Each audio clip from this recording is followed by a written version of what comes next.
थे, उनकी बड़ी पत्नी सुशील संस्कारी। एक दिन राजा ने कहा चलो प्रयागराज चलते हैं। तो प्रयागराज राजा आए, अपनी पत्नी पालकी पर बैठ के आए, सारी सेना सिक्योरिटी सब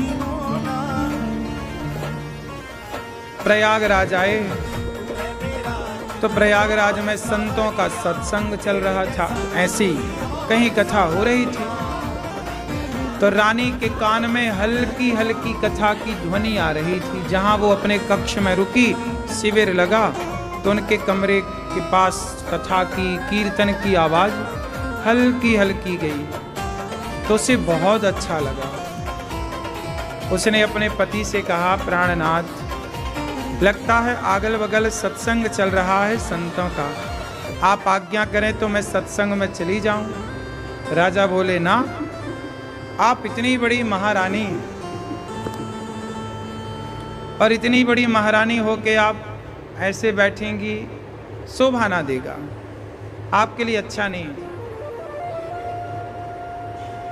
पति ने मना कर दिया, बोले आप रानी हैं, आपको सब जगह नहीं जाना चाहिए, आपके हिसाब का नहीं, सत्संग चल रहा कोई बात नहीं। पर रानी को बहुत बुरा लगा, पर अब करे तो करे क्या, जाए तो जाए। और संगम, प्रयागराज संगम, गंगा यमुना सरस्वती का जहां मिलन है, संगम में गई रानी और गंगा जी से कहा, हे गंगा मैया, अगले जन्म में मुझे दासी बना देना, अगले जन्म में मुझे गरीब बनाना, पर रानी मत बना, गरीब बनाना पर रानी ना बनाना। और अगले जन्म में गंगा मैया ऐसी कृपा करना कि मुझे सत्संग मिले, संतों का संग मिले, ऐसी कृपा करना, मेरा मन धन दौलत में ना लगे, कथाओं में, संतों के दर्शन में मन लगे, सेवा में मन लगे। ये कहकर अपने सिर पर कपड़ा बांध करके और रानी संगम में डूब गई। उन्होंने जल समाधि ले ली, मतलब उन्होंने अपने आप को खत्म कर लिया कि ऐसी रानी बनकर के क्या फायदा। सवेरा हुआ, रानी का पता नहीं। राजा ने कहा, रानी कहाँ चली गई? चारों तरफ खोज हुई तो उनकी बॉडी, उनका शरीर, वो तो मर चुकी थी, ऊपर किनारे पड़ा हुआ था उनका शरीर। हल्ला फैल गया कि देखो रानी की किसी ने हत्या कर दी। अब बाकी लोग क्या जाने। वही रानी अगले जन्म में माता शबरी बनी। वही रानी अगले जन्म में क्या बनी? माता शबरी। सबरी की माँ एक दिन चोटी कर रही थी, सबरी की छोटी गुड़िया सबरी, उस समय छोटी, बचपन काल। एक दिन माँ चोटी कर रही शबरी की, बाल सुलझा रही। तभी सबरी के पिता ने बहुत सारे जंगल के जानवरों को इकट्ठा किया। शबरी बोली, माँ, आज पिताजी इतने सारे जानवरों को क्यों इकट्ठा कर रहे हैं? माँ ने कहा, बेटा, तेरा विवाह होने वाला है, तेरे विवाह में बाराती आएंगे, उन बारातियों को इन सारे पशुओं को मार करके उनका मांस परोसा जाएगा। तेरे विवाह की तैयारी चल रही है। माता शबरी ने कहा, माँ, क्या मेरे विवाह में इतने सारे पशुओं की बलि चढ़ाई जाएगी? क्या करें बेटा, चढ़ानी ही है। बारातियों ने डिमांड भेजी है कि हमें हिरणतंग, मतंग ऋषि के आश्रम में वह बेटी की तरह रह करके और संतों के यहाँ झाड़ू पोंछा करती और संतों का प्रसाद पाती, सत्संग करती, और ऐसी जवानी, ऐसे ही उसका बुढ़ापा बीता। और सत्संग और सेवा, सत्संग और सेवा, सत्संग और सेवा, केवल 2 काम किया माता शबरी ने। इन 2 कामों का इतना बल बढ़ा कि राम स्वयं शबरी का घर के पता पूछते पूछते आ गए कि क्या मेरी शबरी माता यहीं रहती है? ये है भजन का प्रभाव, ये है सेवा का प्रभाव, ये है सत्संग का प्रभाव। कहते हैं कि किया गया पुण्य खाली नहीं जाता। भगवान हमारी भक्ति आज से नहीं देख रहे हैं, पिछले जन्म में भी आप लोगों का कोई संस्कार रहा होगा भक्ति का, तब इस जन्म में मन भगवान में कुछ लगा, नहीं तो इस जन्म में मन लग जाए हम इस योग्य कहाँ हैं। तो ये पिछले जन्म का संस्कार है। इसलिए कहता हूं सत्संग और सेवा, ये दो चीज जब मिल जाएं तो समझ लो कि भगवान की कृपा हो गई। कृपा का अर्थ हमने एक दिन समझाया था, यही है कृपा। भगवान में मन लग जाना, शरीर से अच्छे काम हो रहे हैं, यही कृपा है। प्रिय भक्तों, इस कथा की गंगा में हमारी मैया श्रीमती नूतन शर्मा जी, स्वर्गीय कृष्ण विनोद शर्मा जी की स्मृति में हमारी मैया नूतन शर्मा जी ये कथा करा रही हैं और प्रेम से कथा मैया सुन रही हैं और मैया के द्वारा आप सब लोग कथा की गंगा में डुबकी लगा रहे हैं। तो भगवान की कृपा मैया पर बनी रहे, मैया सुखी रहें। दरभंगा से, मिथिलांचल से मैया आई हैं और मैया के साथ आप सभी कथा सुन रहे हैं। भगवान की कृपा जब होती है तो सत्संग बार बार मिलता है। कल हम लोगों ने कथा में सुना कि भगवान अपनी माता कपिल देव जी को उपदेश करते हैं और माता सिद्धा नाम की नदी बन करके बह जाती हैं। मनु जी महाराज की दूसरी बेटी है, तीसरी बेटी है आकुति देवहूति प्रसूति में। प्रसूति नाम की कन्या का विवाह, माता का विवाह दक्ष से हुआ। दक्ष की छोटी बेटी का नाम सती, और भगवान शंकर से इनका बढ़िया विवाह संपन्न हुआ। भगवान शंकर कौन है? भगवान शंकर भगवान के बहुत बड़े भक्त हैं। जिस वसंतम हृदयारविंदे भवम भवानी सहितम नमामि। शंकर जी के हृदय में बैठते हैं राम। शंकर जी पुजारी किसके हैं? राम के। शंकर जी देखो संहार करते हैं, तो संहार किस लिए क्यों करते हैं, किस बल से करते हैं? शंकर जी सदा भगवान का नाम जपते हैं, सदा भगवान का ध्यान करते हैं। शंकर जी भी भगवान का ध्यान और नाम जपते हैं, इसलिए उनके अंदर संहार करने की शक्ति है। यदि वो नाम जपना छोड़ दें तो शंकर जी भी संहार ना कर पाए। नाम जपते हैं ना शंकर जी। शंकर जी कौन है? हनुमान जी। और हनुमान जी कहाँ रहते हैं? राम जी के द्वार। राम द्वारे तुम रखवारे। सदा राम राम श्री राम जय जय राम का जाप। ये नाम की बड़ी ताकत है। वो पाप मुझे लगेगा, ये बात शास्त्रों में लिखित है। देखो ना, जब भगवान नारायण के दो द्वारपाल थे, जय और विजय, जब जय विजय द्वार पर खड़े थे और वहां सनकादि आए, सनकादि सनक सनंदन सनातन सनत कुमार आए, तो जब सनकादि आए तो द्वारपालों ने रोक दिया। हमारे भगवान आराम कर रहे हैं, रुको। सनकादियों ने कहा कि भगवान ने तो कह रखा है कि हम कभी भी आ सकते हैं, हमारे लिए तो भगवान के दरवाजे खुले हैं, तो आप आने दो। द्वारपालों ने कहा नहीं, हम द्वारपाल हैं, चुप खड़े रहो यार।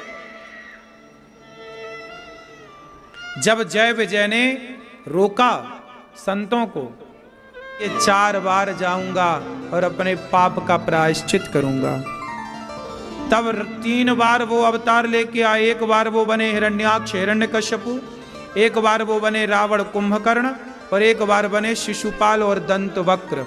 और इन तीनों के लिए भगवान को 4 बार अवतार लेना पड़ा।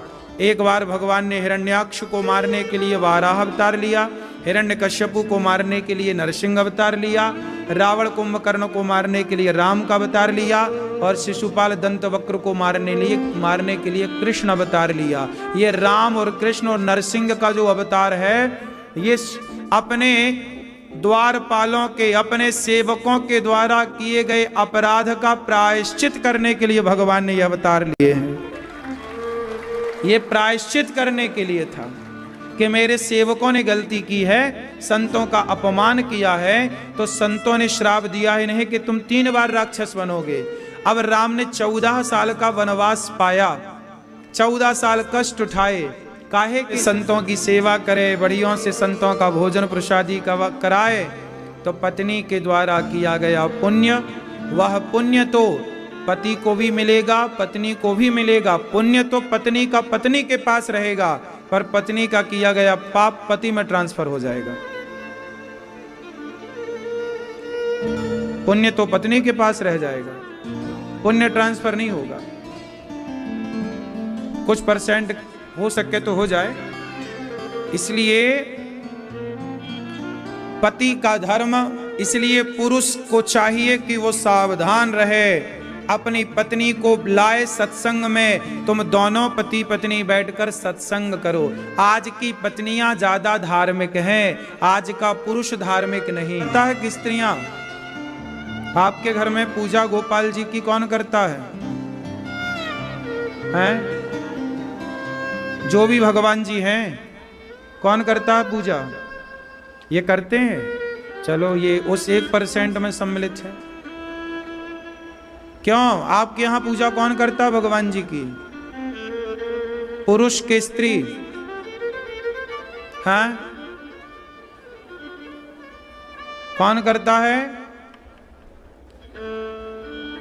अधिकांश स्त्रियां ही पूजा करती हैं। भगवान को नहलाना, भगवान को कपड़े पहनाना, भगवान की सेवा स्त्रियां ही करती हैं। पुरुष कभी कभी कर दे तो कर दे, वरना कंटिन्यू तो स्त्रियां ही करती हैं। तो स्त्रियां बड़ी धार्मिक हैं आज भी।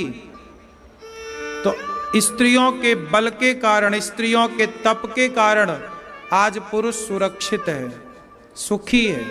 इसलिए पुरुष को चाहिए कि वो सावधानी से चित्त को भगवान में लगाए और अपने गृहस्थ में रहकर, अपनी पत्नी में मन लगाकर, अपने मन को सब जगह से हटाकर और केवल एक परमात्मा से जोड़ दे। इसी से उसका उद्धार होगा। आज हमारा को भेज दो वृद्धाश्रम, और पत्नी के कहने से यदि पति ने माँ को वृद्धाश्रम भेज दिया, तो बताओ वो पाप जो माँ को वृद्धाश्रम भेजने का पाप है, वो बेटे को लगेगा कि बहू को लगेगा? बोलो, किसको लगेगा? हाँ, भले तुम्हारी पत्नी धक्के मार के तुम्हारी मां को निकाले, भले तुम एक शब्द ना बोलो, पर उस पाप के भागीदार तुम ही हो, तुम्हारी पत्नी नहीं है। पत्नी को ऐसा करना नहीं चाहिए। पाप तो उसे भी लगेगा ही, थोड़ा बहुत बचेगी तो वो भी नहीं, लेकिन जो अधिक पाप है वह पुरुष के खाते पर जाएगा। कि तुम्हारी मां के साथ तुम्हारी पत्नी जब अत्याचार करती रही तो तुम कहां थी? तुमने क्यों नहीं मां का हाल सुना और मां का पक्ष लिया? तो ये सवाल तो आपसे पूछा जाएगा, क्योंकि बहुत सारे लड़के हैं ना, अब बहुत सारे लोग हम पत्नी के बिना नहीं रहते, पर मां को छोड़ देते हैं वृद्धाश्रम। तो ऐसी संतान जो अपनी पत्नी के कहने से अपने मां को वृद्धाश्रम, या पत्नी के कहने से अपने पिता को अपमानित करना, ये सबसे पुरुष पापी हो जाता है। और कुछ पाप ऐसे हो जाते हैं आप लोगों से, कहते हैं ना, कपड़े में कुछ दाग ऐसे लग जाते हैं जो छूट जाते हैं, पर कुछ दाग ऐसे लगते हैं मां जो छूटते नहीं है। दाग भी तो कई प्रकार के होते हैं, नहीं होते? कुछ दाग हैं छूट जाएं, ऐसे ही पाप होते हैं। कुछ पाप होते हैं जो समाप्त हो जाते हैं। थोड़े पुण्य करो, खत्म। लेकिन कुछ पाप ऐसे होते हैं जो पाप वज्र बन जाते हैं, मिटते नहीं, रहते हैं। उनमें से एक पाप ये है माता पिता का अपमान करना, उनमें से एक पाप ये है गुरु का अपमान करना। ये पाप कभी ना धुलेंगे साहब। अपने गुरु का अपमान, गुरु का तिरस्कार कभी नहीं करना चाहिए। अपनी माँ का, अपने पिता का अपमान, माँ का पिता का तिरस्कार कभी नहीं करना चाहिए। कभी किसी का बेवजह दिल नहीं दुखाना चाहिए। कई लोग कुत्ता सोता रहता है और पीछे से आएंगे कुत्ते को पत्थर से मार दी को, लंगड़ा है लंगड़े, ये भी वाणी का पाप है। तो ये वाणी का वाचा पाप है ये। इसलिए कहते हैं कि सब कुछ ना बोला करो, बोलने के पहले अपने शब्दों को तराजू में रख के विवेक की तराजू में तौलो कि ठीक है वो शब्द बोलने योग्य है या नहीं है। तो मनसा वाचा वाणी का पाप है ये। कर्मणा, कर्म से, जैसे कुत्ते को आपने पत्थर मारा, गाय को डंडा, ये कर्म से पाप, ये पाप है। अब मनसा पाप क्या है? मनसा पाप क्या है? जैसे आपने सोचा किसी के बारे में, यार उसका नुकसान हो जाए, उसने मेरे लिए ऐसा किया वैसा, मन से सोचा। क्यों सोच रहे हो? किसी के बारे में अच्छा सोचो ना। सबको, हमारे यहां सोच क्या है? सर्वे भवन्तु सुखिनः, हे प्रभु सब सुखी रहे, सब निरोगी रहे। हम सबका भला सोचें, क्यों बुरा सोचें? हमारा दुश्मन का भी बुरा भगवान ना करें। हमारे गांव में तो कहावत कहते हैं ना कि दुश्मन की बेटी का भी भगवान सिंदूर ना उजाड़ें। दुश्मन की बेटी का भी भगवान सिंदूर ना उजाड़े। मतलब क्या हुआ कि हमारे दुश्मन की बेटी भी कभी विधवा, मतलब देखो दुश्मन की बेटी भी विधवा ना हो। मतलब हम लोग दुश्मन का भी बुरा नहीं सोचते। तो मनसा, वाणी, वाचा, कर्मणा, इन 3 प्रकार के पापों से सबको बचना चाहिए। जो इन पापों से बच गया उसका हृदय भावों से भर जाएगा, और जिसका हृदय भाव से भर जाएगा, प्रेम से भर जाएगा, उसी के मन में मंदिर तैयार होगा राम का, भगवान कृष्ण का। प्रभु उसी के मन मंदिर में आकर बैठेंगे। जब भीतर कोई गंदगी होगी ही नहीं विचारों की, तो फिर भगवान तो वहीं होंगे ना जहां स्वच्छता है, निर्मलता है। निर्मल मन जन सो मोहि पावा, मोहि कपट छल छिद्र न भावा। जहां मैया विचारों की गंदगी होगी वहां क्या करेंगे भगवान? भगवान का काम ही नहीं है। कुत्ता भी बैठता है तो पूंछ से साफ करके बैठता है। साफ सफाई कुत्ते को भी पसंद है। तो जहां जिस दिल में भगवान को बिठाओगे वो दिल कितना पवित्र होना चाहिए। मीराबाई का दिल कितना पवित्र था। मीराबाई के ससुर ने कहा कि ये चरणामृत पी लो, जबकि उसे पता चल गया मीराबाई को कि ये जहर है। जहर था, लेकिन क्या कहा ससुर ने, राणा ने, ये अमृत है, चरणामृत है, पियो। चरणा भगवान शालिग्राम जी का चरणोदक है, भगवान का प्रसाद है, ये मानकर मीरा ने पी लिया। लोगों ने बताया कि मत पी मीरा, वो जहर है। कोई बात नहीं, भले वो जहर है, पर कहा तो गया कि वो प्रसाद है, तो मैं प्रसाद है ये मानकर पीती हूँ। आगे प्रभु जाने और उनका काम जाने। वो जहर बनाए तो जहर बने, और वो अमृत बनाए तो जहर को भगवान अमृत बना दें, और अमृत को भगवान जहर बना दें। भगवान क्या नहीं कर सकते। पी लिया मीरा ने, लेकिन वो जहर भी मार ना पाया। यही है भाव। यदि आपके भीतर प्रेम है, आपके भीतर भगवान के प्रति श्रद्धा है, तो कोई भी व्यक्ति आपके बारे में क्या सोचता है सोचने दीजिए। आप क्या सोच रहे हैं आप अपने को देखिए।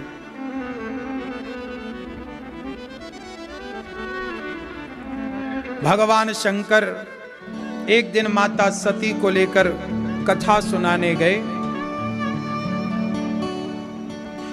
माता सती जब कथा सुनकर वापस आई तो राम लीला कर रहे थे, सीता को खोज रहे हैं। रावण चुरा कर ले गया सीता माँ को। राम जी पागलों की तरह, हे सीता कहाँ हो, हे सीता कहाँ हो।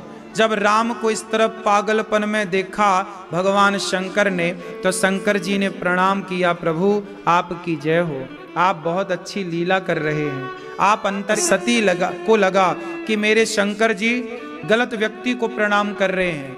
हे शंकर जी, आपने इन्हें प्रणाम क्यों किया? शंकर जी ने कहा ये भगवान है, आप भी प्रणाम करो। सती बोली कि ये भगवान होते तो स्वयं की पत्नी का पता ना लगा लेते। संदेह हो गया। भगवान शंकर ने समझाया कि ये भगवान है, संदेह ना करो। माता सती को संदेह हो गया। क्यों हो गया संदेह माता सती को? क्योंकि माता सती को भगवान की कथा में ही संदेह है। जहां व्यक्ति भगवान की कथाओं में संदेह करता हो, वहां भगवान पर संदेह हो जाना कोई आश्चर्य नहीं है। भगवान पर विश्वास कौन करता है? जो भगवान की कथाओं पर विश्वास करता है। इसलिए पहले भगवान नहीं है, पहले भगवान की कथा है। अरे कथा ना सुने हम तो कथाओं के द्वारा तो हम भगवान को जान पाए, वरना भगवान कौन है हम कहां जानते थे। भगवान का परिचय पत्र क्या है? भगवान की कथा। इसलिए भगवान की कथा आप लोग सुना करिए। बच्चों को भी कथा सुनाइए। आजकल के बच्चे कथा नहीं सुनते। कथा ना सुनने से बच्चों के अंदर भगवान के प्रति कोई श्रद्धा ही नहीं। आजकल बच्चे कहाँ श्रद्धा रखते हैं? क्यों नहीं रखते? मंदिर नहीं जाते, श्रद्धा नहीं रखते। क्योंकि भगवान में कोई श्रद्धा इसलिए नहीं है क्योंकि बच्चे कथा नहीं सुनते। बच्चों की श्रद्धा कहाँ है? शराब पीने में उनकी बड़ी श्रद्धा है, शराब में श्रद्धा है, गांजा में उनकी बड़ी श्रद्धा है, सिगरेट तो बहुत फेवरेट है आज के बच्चों की, और लिविन में रहना तो बहुत अच्छा लगता है आज के बच्चों को। पड़ोसन बहुत पसंद है आज के बच्चों को। क्यों? बच्चे कथाएं नहीं सुनते तो भगवान से प्रेम लिविन से जुड़ा है। अब मुझे आप ही बताओ कि जो लड़की ऑलरेडी शादी के पहले 10 पुरुषों के संग रह चुकी हो, जो लड़की शादी के पहले ही शराब के नशे में रहती हो और 10 लड़कों के साथ चलती फिरती घूमती नाचती हो, अब उस लड़की को आप एक लड़के के संग बांध दो, ब्याह कर दो, तो वो ब्याह के रिश्ते को निभा पाएगी? बता दो, काहे ना निभा पाएगी? बोलो, क्यों ना निभा पाएगी? उत्तर दो। क्योंकि उसकी आदत 17 लोगों के साथ रहने की हो गई है। अब जब 17 जगह मुंह मारने की आदत थी और आपने एक के संग रख दिया, तो एक के संग कितने दिन? इसलिए तो तलाक हो रहे हैं। आजकल लोग एक के साथ रहना कहां पसंद कर रहे हैं? शादी के पहले 10 के संग रह चुके हैं, 10 को आई लव यू कह चुके हैं, तो अब वो एक के साथ कैसे रहें? एक के साथ तो वही रहेगा जो सत्संगी है और संस्कारी है, जिसे चरित्र की फिक्र है, जिसे आने वाली पीढ़ी की फिक्र है कि भाई हम यदि सही होंगे तो आने वाली हमारी आना चाहते हैं। क्लबों के रास्ते पर, शराब के रास्ते पर, सिगरेट के रास्ते पर, लिविन के रास्ते पर, या आध्यात्म धर्म और संस्कारों के रास्ते पर, वो आपको डिसाइड करना पड़ेगा। क्योंकि हम जैसे होते हैं वैसी ही उम्मीद हम अपनी संतान से करते हैं। आप से ही आपकी आने वाली पीढ़ी है, उसका विकास और उसका विनाश। बच्चों को कथाओं से जोड़िए। माता सती कथा नहीं सुनती तो उनका राम में कोई, तो फिर कोई रोता क्यों, कोई गरीब क्यों, कोई भूखा क्यों, कोई नंगा क्यों, कोई प्यासा क्यों? भाई भगवान होते तो कोई भूखा प्यासा क्यों रहता, कोई रोता का है? आप बताओ इस प्रश्न का उत्तर। यदि भगवान है तो कोई भूखा और रोता परेशान क्यों है? आप बताओ दादाजी, बोलो। नहीं बोलोगे? मैया, पीली मैया, दादाजी आपको देख रहे हैं टुकुर टुकुर, आप बताओ। कह रहे हैं हम नहीं बोल पाएंगे, तुम बोलो, हमारी अर्धांगिनी। मैया, भगवान है तो संसार में दुख काहे है? हैं? इतना लोग दुखी क्यों हैं? भगवान है तो दुख काहे होना चाहिए? भगवान है तो सब सुखी रहें। क्यों क्यों भैया, टोपी वाले भैया? भगवान है तो लोग दुखी क्यों? दुख क्यों है संसार में? लोग रो काहे रहे हैं, भूखे काहे हैं? भगवान है कि नहीं है? जोर से तो काहे लोग रो रहे हैं, दुखी हैं? हैं? किसका दोष है? पैसा वाली मैया, ओ मैया, 20 का नोट लिए मैया क्या कर रही हो? बैठो, प्यास लगी है तो पैसा खाओगी?